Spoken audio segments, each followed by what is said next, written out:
welcome to the channel, and in this video we are going to talk about the git commands and the different workflow what we will learn about the GitHub actions and the git commands.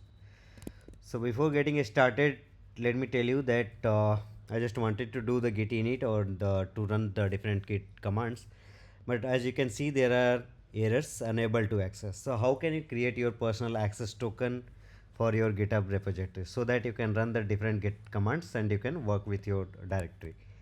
So for that, what we will do, we will go to our GitHub repository, and here you will click on your picture like profile settings. You will click on the settings and then you will go to the developer settings in the left side. You will click on the developer settings, then you will get the this option personal access token. You will click on this and you will click on the token classic. You will click on the generate new token. Here you can see, and there are two tokens which are expired now. That's why I'm getting this error that unable to access, as you can see over here.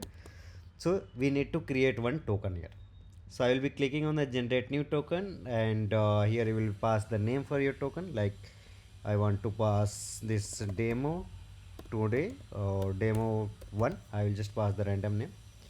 Description, whatever you want to pass, so you can just pass the description. Then resource owner, your repository, and the expiration date. If you want to extend this, you can extend, or you can create it for 30 days only.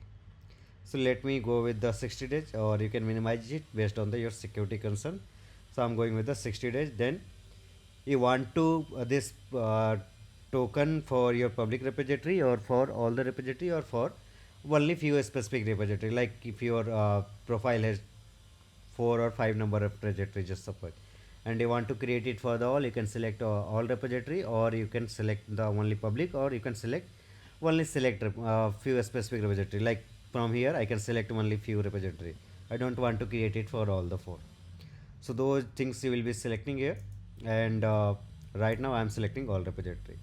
You will just, if you want to change any kind of permission, you will click on the application permissions, sorry, account permission over here, and you can grant the permission from here. Or if you want to simply go ahead, you will be clicking on the generate token.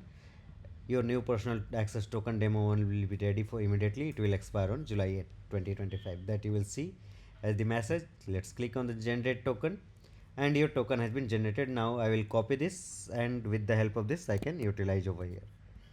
So this token I will be deleting after this demo, so that you can't access this.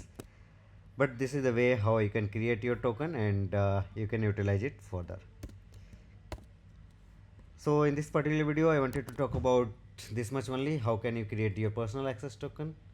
Stay tuned for other upcoming videos where I will be talking about the different GitHub commands, git commands, how can you work with the git clone, git init, and other different git related commands. Till the time, thank you, bye bye.